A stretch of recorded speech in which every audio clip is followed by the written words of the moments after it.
Welcome to our second season of Baseball Haunts. We have some exciting locations and stories this season, all starting with Miami in April. But first, we have a pre-season special for you. I'm your host, FD Anthony, so let's jump right in.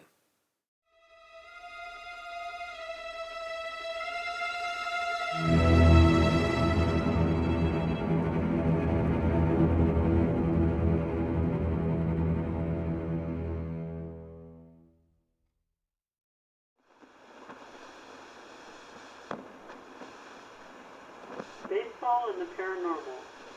What could be more fun?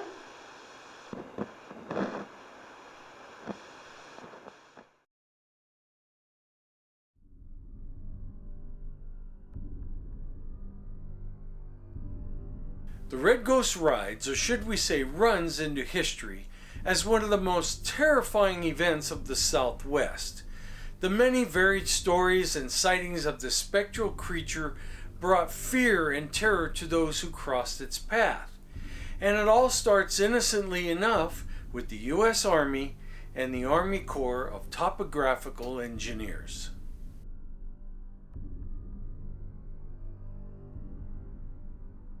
In 1836, Major George H. Crossman proposed a groundbreaking idea that would forever change the way transportation was conducted in the Southwest deserts. Recognizing the arid conditions and the scarcity of water in the region, Crossman recommended the use of camels as an alternative to mules and horses, which were commonly used at the time. Now, his reasoning was simple yet revolutionary. Camels could travel longer distances without water and carry heavier loads than their equine counterparts. Crossman's proposal was met with some skepticism and hesitation, and his request to introduce camels to the Southwest was denied. However, his vision would eventually come to fruition, albeit several years later.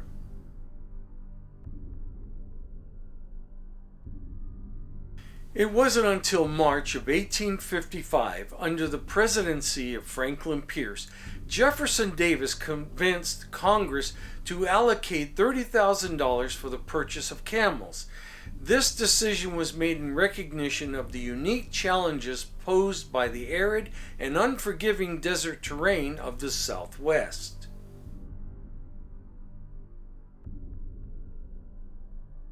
In 1855, Major Henry Wayne and Lieutenant David Dixon Porter embarked on a historic mission to the Middle East, tasked with the purchase of 33 camels. This journey marked a significant turning point in the history of transportation in the region, as the camels were intended to address the unique challenges posed by the desert terrain. Now, the expedition was not without its challenges, as the camels had to be transported across vast distances and through treacherous conditions. Despite the conditions, all but one camel survived the journey, and they arrived in the United States in 1856. However, the introduction of the camels to the Army was not without its challenges. The sight of the huge camels caused fear, and the mules and horses bolted in terror. Additionally, the horsemen and the muleteers found the new camels distasteful and blamed them for disturbances with their animals. Now, despite the setback, the camels proved to be highly effective in the harsh desert conditions.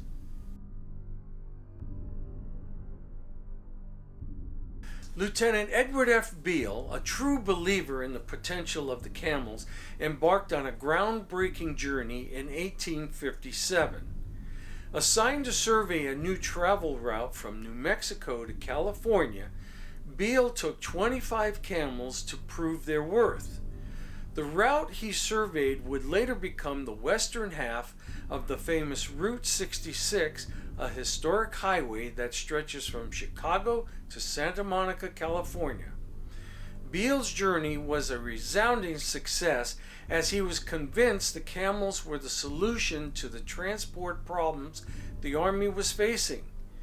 He was impressed by the camels' durability, their ability to carry heavy loads, and their resilience in navigating the rugged terrain.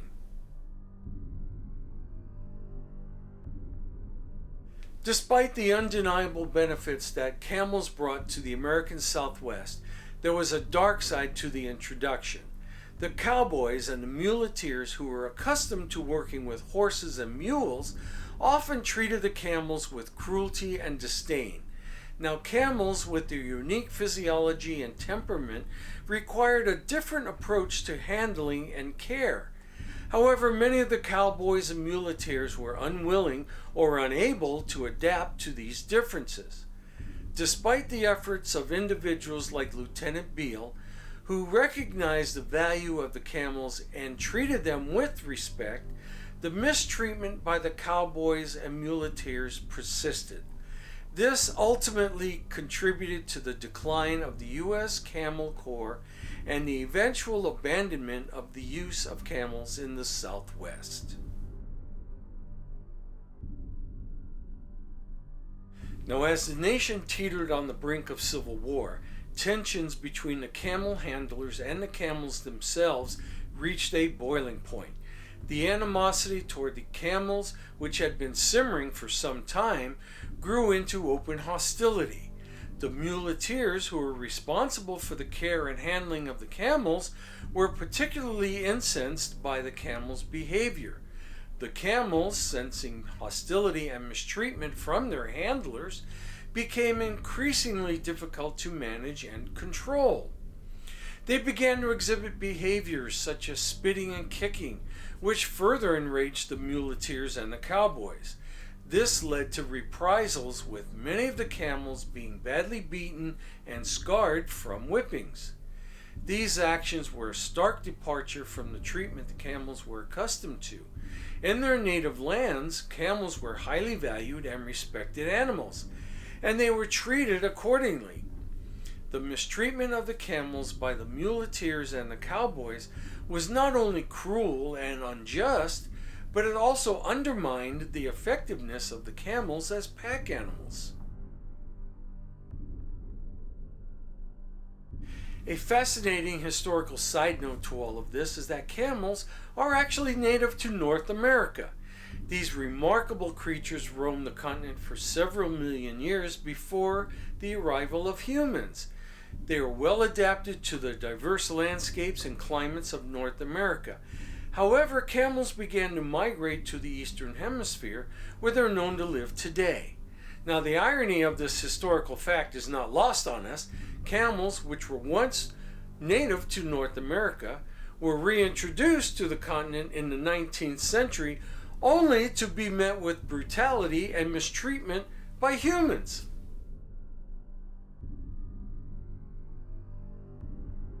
Now, the story of the camels in the American Southwest took a tragic turn in the 1860s. As tensions between the North and the South escalated, the U.S. Camel Corps project was abandoned in 1863. Now, this decision was influenced by a number of factors, including the mistreatment of the camels by their handlers, the challenges of adapting to the camels' unique needs, and the outbreak of the Civil War. Now, as a result, many of the camels were auctioned off or sold to various parties. Some were simply released into the desert to fend for themselves. This was the fate of one such camel that would soon become known as the Red Ghost.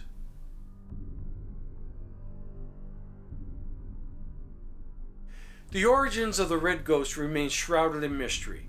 While the true origins of the Red Ghost may never be known, the legend of this spectral creature continues to captivate the imaginations of those who hear its story and remains a symbol of fear and mystery in the Southwest.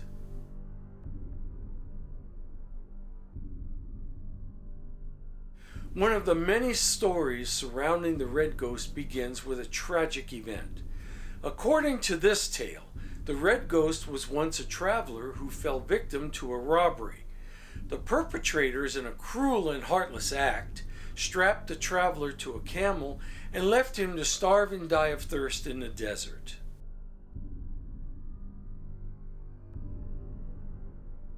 Another chilling account comes from a group of prospectors who encountered the creature near the Verde River. Now, according to their story, they spotted the red ghost and began firing at it in a panic. Now, as the animal bolted away, something fell to the ground. When the men approached, they were horrified to find a human skull on the ground with bits of flesh and strands of hair still attached. Now, this grisly discovery only added to the legend of the red ghost, fueling speculation about its origins and its motives.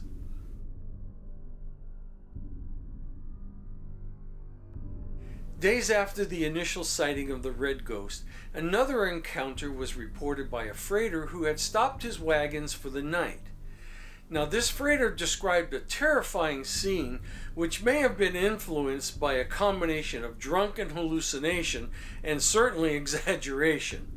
But according to the freighter's account, there was a thunderous sound and ghostly screams as the red ghost appeared. The creature was described as being some 30 feet tall, with huge black wings that nearly blotted out the entire sky. The land shuddered as the creature landed on the ground and knocking over two of the freight wagons. Now, frightened men and mules ran in all directions at the sight of the creature. Now, while this account may certainly be exaggerated, it adds to the legend and the fear it inspired in those who encountered it.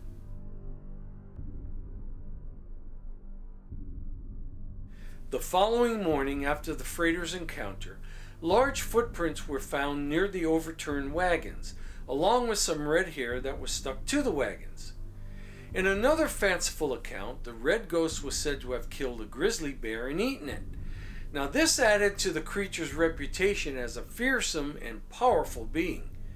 Another eyewitness claimed to have seen the red ghost leap a canyon gap only to disappear from sight. And yet another witness stated that the red ghost ran off and disappeared right before his eyes.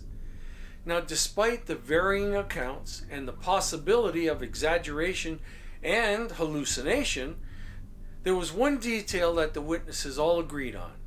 There were human remains on the red ghost's back, and this added a chilling and sinister element to the legend.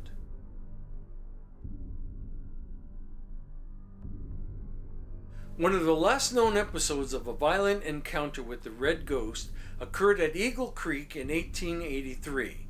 A woman was tragically trampled to death at her home or camp near the river while she was fetching water.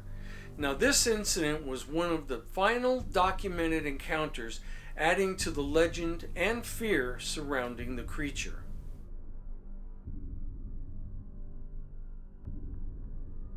Shortly after the tragic incident at Eagle Creek, another encounter with the red ghost occurred at a nearby ranch. A cowboy spotted a large animal in a branding pen and instinctively reached for his lasso to restrain it. However, the encounter ended badly for the cowboy and his horse, as they were both knocked to the ground by the huge camel. The cowboy recounted that there were remains on the back of the camel, which he believed to be those of a man.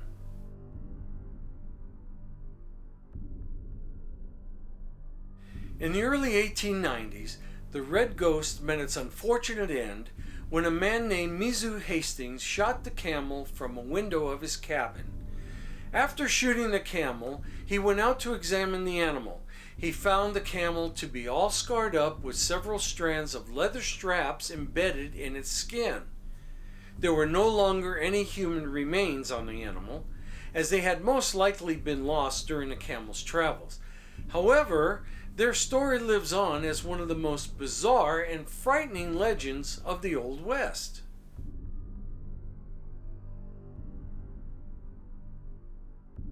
The story of the red ghost is not just the tale of a mysterious and terrifying creature. It's also a cautionary tale about the consequences of cruelty and mistreatment of animals. The camels that were brought to the American Southwest by the U.S. Army and its civilian contractors suffered unimaginable cruelty at the hands of the handlers. They were subjected to harsh methods of control and punishment that were ill-suited to their needs, being mistreated and abused. The camels, with their unique physiology and temperament, were not accustomed to this type of treatment. They reacted with fear and aggression in an attempt to defend themselves. The red ghost is a stark reminder of the consequences of cruelty and mistreatment to animals. The story of the red ghost is a powerful reminder that treating animals with brutality is never acceptable, and that bad treatment can come back to haunt you in the end. Okay, there you have it. The Legend of the Red Ghost. A ghost story that rides on into history, a tale that encompasses a successful yet dubious experiment by the Army, and a story of morality. We hope you've enjoyed our preseason special. Look forward to our episode in April when we visit Miami. Until then, this is F.D. Anthony signing off for Baseball Haunts. Take care. Bye for now.